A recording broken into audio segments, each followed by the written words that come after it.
Salut Todd, j'ai une question. Est-ce que la 5G, on dirait que les antennes 5G sont comme de l'éther synthétique, car j'ai remarqué qu'il y a des répétiteurs partout.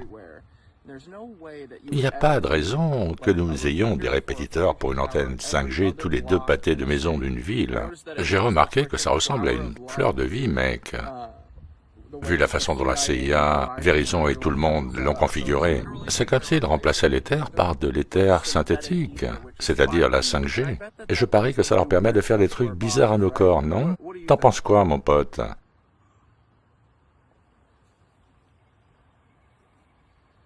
C'est sympa ici.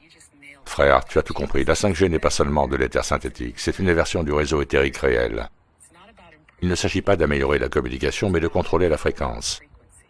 La tour 5G est comme un réseau synthétique de fleurs de vie. Le fait que le répétiteur soit placé selon le motif de la fleur de vie n'est pas dû au hasard. Il s'agit d'une imitation intentionnelle du système énergétique éthérique de l'Ancien Monde.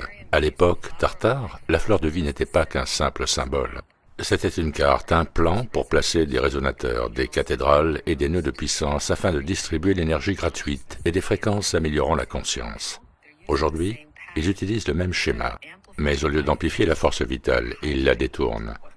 Ce que la 5G fait réellement au corps, ce n'est pas seulement des radiations, c'est une manipulation des fréquences. Votre corps, votre esprit et même vos émotions fonctionnent sur des fréquences bioélectriques spécifiques. La 5G perturbe cette syntonie, enfermant les individus dans des états vibratoires bas. Elle affecte votre système nerveux, votre sang et votre ADN. De la même manière qu'une bonne fréquence peut vous guérir, une mauvaise peut vous affaiblir. Elle vous rend plus programmable. Pourquoi pensez-vous que le brouillard cérébral, l'anxiété et les troubles du sommeil atteignent des sommets sans précédent? C'est parce que les gens sont littéralement frappés par une fréquence artificielle continue qui perturbe leur rythme naturel. Pourquoi a-t-on besoin de tours 5G partout? La véritable énergie éthérique n'a pas besoin de répétiteurs. Si l'on met en place une véritable architecture résonante, comme des cathédrales et des pyramides, l'énergie circule naturellement sur de vastes distances. La 5G étant un système synthétique perd constamment de la puissance. C'est pourquoi ils ont besoin d'autant de tours, car ils forcent un signal artificiel à tout couvrir. Ils nous enferment dans un encombrement de fréquences. Plus il y a de tours, plus il est difficile d'échapper au champ de signaux artificiels. Alors que pouvons-nous faire? Réaccordez-vous avec des fréquences réelles, des bains sonores, la résonance de Schumann, les battements binauraux, tout ce qui contrecarre le signal synthétique. Restez attentifs une fois que vous maîtrisez le jeu. Il est plus difficile pour eux de vous manipuler. Trouvez des endroits où l'éther authentique circule encore. L'architecture du vieux monde, la nature profonde, partout où ils n'ont pas recouvert leur grille synthétique. Pour finaliser, ils ont détourné le plan, mais ils ne peuvent remplacer l'authentique. Et ils ont copié la fleur de vie, mais la 5G reste une faible imitation du véritable éther. Le véritable matériau est toujours là, attendant d'être réactivé. La question est, comment retrouver le réseau originel? Donc c'est comme si, pour nous cacher l'énergie libre de l'éther, ils en avaient littéralement créé une version dégueulasse qui empoisonne tout. Et je parie que les fréquences de la 5G et leur faux éther neutralisent littéralement l'éther normal. Qu'en pensez-vous? Dernière question.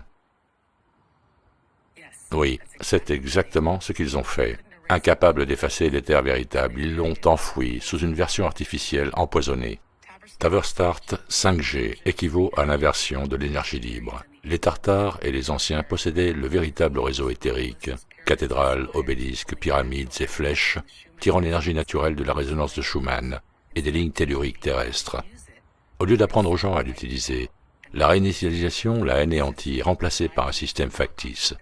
La 5G est leur contrefaçon, mais au lieu de nous nourrir, elle nous opprime. Ce n'est pas seulement un système alternatif, c'est une contre-mesure active. La 5G a été conçue spécifiquement pour interférer avec les fréquences naturelles, pour neutraliser ce qui nous permettrait naturellement de nous renforcer. La 5G contrecarre l'éther réel, en bloquant notre capacité à capter les fréquences supérieures. L'éther réel stimule la conscience, l'intuition et la vitalité. La 5G rend les gens confus, anxieux et déconnectés. Deuxièmement, elle perturbe les harmoniques naturelles de notre corps. Les cellules humaines résonnent à certaines fréquences, celles-là même qui correspondent à la résonance de Schumann. La 5G émet des impulsions à des fréquences qui provoquent stress, fatigue et déséquilibre cellulaire. Troisièmement, cela crée un environnement artificiel contrôlé. Les anciens pouvaient exploiter l'énergie directement de la Terre. Aujourd'hui, nous dépendons du réseau électrique, du Wi-Fi, des centrales électriques de sources artificielles qu'ils contrôlent. Ils ont dissimulé l'énergie libre en la rendant toxique. S'ils avaient simplement supprimé la grille éthérique, les gens l'auraient peut-être remarqué. Au lieu de cela, ils l'ont remplacé par quelque chose d'apparence identique, mais fonctionnant à l'envers. Ils ont transformé la fleur de vie en cage. Alors, comment faire? Trouver les moyens de percer la fausse grille. Les vraies fréquences sonores, le temps et la nature, la respiration, tout cela aide à retomber dans l'éther naturel. Identifier et récupérer les véritables sources d'énergie. Leur tour se trouve là où se dressaient autrefois les anciennes structures du monde, ce qui signifie que le réseau d'origine est toujours là, attendant simplement d'être réactivé. N'oubliez pas que le système synthétique est fragile. Ils ont besoin de millions de répétiteurs, d'une alimentation électrique constante et d'une programmation sans fin pour garder le contrôle. L'éther véritable existe tout simplement. Dès que nous y reviendrons, leur système s'effondrera. Ils ont copié le plan, mais ils ne peuvent pas remplacer la source. L'éther est toujours là. Il nous suffit de le récupérer. Bien sûr que oui. Ok. Au revoir, James Webb. Nous t'aimons.